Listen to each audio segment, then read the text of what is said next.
Hello everyone, कैसे हैं आप लोग। उम्मीद है आप सबकी पढ़ाई अच्छी चल रही होगी। तो चलिए आज देखते हैं चंपारण सत्याग्रह।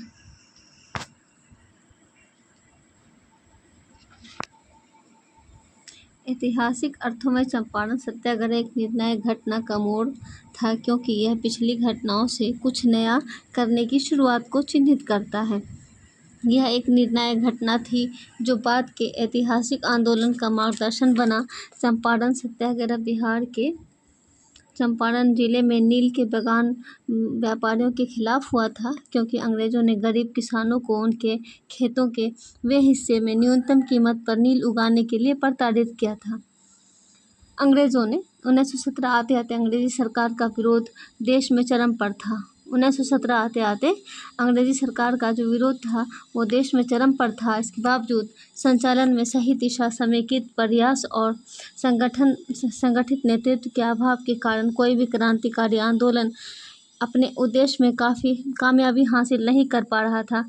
1893-1914 तक अफ्रीका में भारतीयों और अफ्रीका के अधिकारियों के लिए नस्लभेदी अंग्रेजों के खिलाफ चलाए गए आंदोलन और कई सफल सत्याग्रहों के बाद 1915 में जब गांधी जी भारत लौटे तो भारतीयों में एक नए प्रकार की उमंग और उम्मीद थी।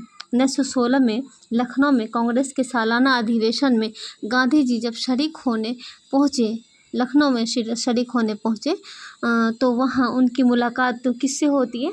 चंपारण के राजकुमार शुक्ल, चंपारण के नील किसान और कॉलेज के अध्यापक राजकुमार शुक्ल से हुई। उन्होंने गांधी जी को चंपारण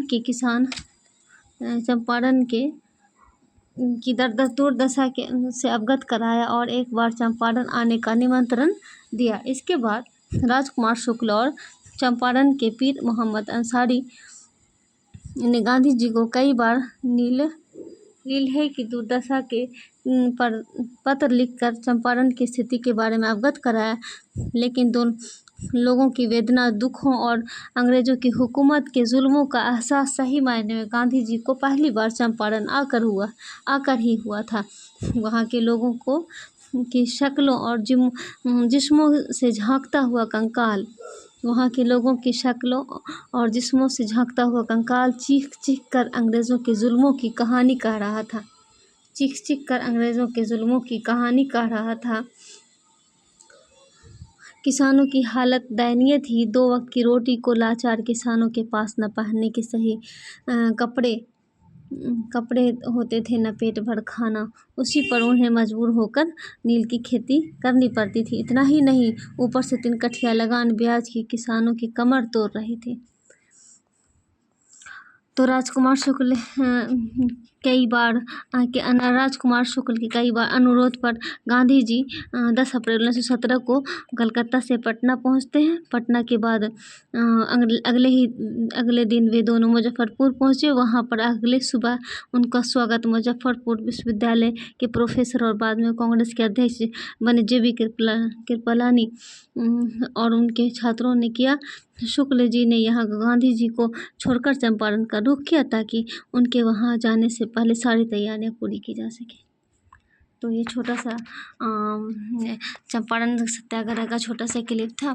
तो मुझे लगा कि मैं ये पढ़ी हूँ तो आप लोग आपके साथ भी शेयर करें। अब नेक्स्ट कल देखेंगे। ओके।